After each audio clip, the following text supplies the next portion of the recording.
A Course in Miracles, Workbook, Lesson 71. Only God's plan for salvation will work. You may not realize that the ego has set up a plan for salvation in opposition to God's. It is this plan in which you believe. Since it is the opposite of God's, you also believe that to accept God's plan in place of the ego's is to be damned. This sounds preposterous, of course, yet after we have considered just what the ego's plan is, perhaps you will realize that however preposterous it may be, you do believe it. The ego's plan for salvation centers around holding grievances. It maintains that if someone else spoke or acted differently, if some external circumstance or event were changed, you would be saved. Thus, the source of salvation is constantly perceived as outside yourself. Each grievance you hold is a declaration and an assertion in which you believe that says, if this were different, I would be saved. The change of mind that is necessary for salvation is thus demanded of everyone and everything except yourself. The role assigned to your own mind in this plan, then, is simply to determine what other than itself must change if you are to be saved. According to this insane plan, any perceived source of salvation is acceptable, provided that it will not work. This ensures that the fruitless search will continue, for the illusion that although this hope has failed, there is still grounds for hope in other places and in other things persists. Another person will yet serve better. Another situation will yet offer success. Such is the ego's plan for your salvation. Surely you can see how it is in strict accord with the ego's basic doctrine: seek but do not find. For what could be more surely guarantee that you will not find salvation than to channelize all your efforts in searching for it where it is not? God's plan for salvation works simply because, by following His direction, you seek for salvation where it is.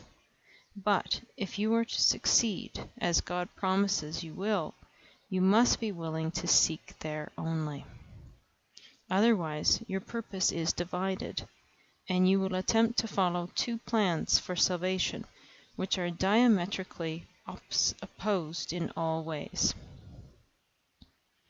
The result can only bring confusion, misery, and a deep sense of failure and despair. How can you escape all this? Very simply.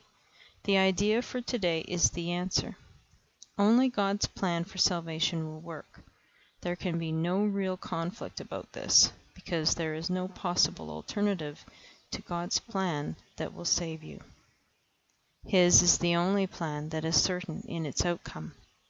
His is the only plan that must succeed. Let us practice recognizing this certainty today, and let us rejoice that there is an answer to what seems to be a conflict with no resolution possible. All things are possible to God. Salvation must be yours because of His plan, which cannot fail. Begin the 2 longer practice periods for today by thinking about today's idea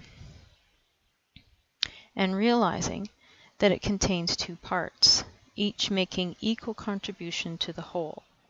God's plan for your salvation will work, and other plans will not. Do not allow yourself to become depressed or angry at the second part.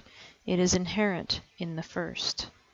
And in the first is your full release from all your own insane attempts and mad proposals to free yourself.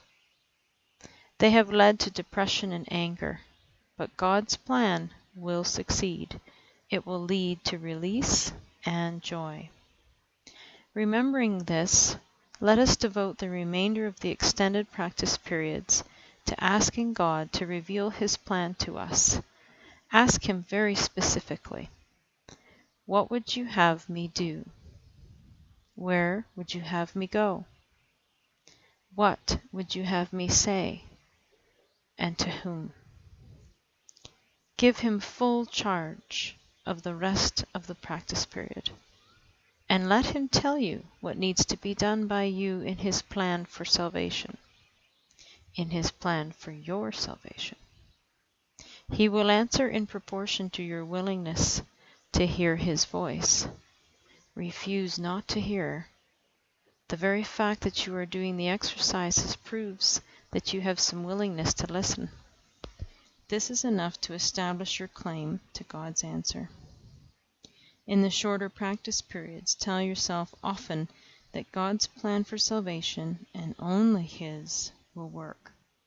Be alert to all temptation to hold grievances today, and respond to them with this form of today's idea.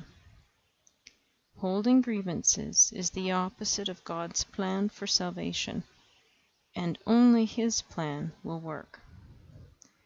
Try to remember the idea for today some 6 or 7 times an hour. There could be no better way to spend a half-minute or less than to remember the source of your salvation and see it where it is. Only God's plan for salvation will work. Only God's plan for salvation will work. Only God's plan for salvation will work.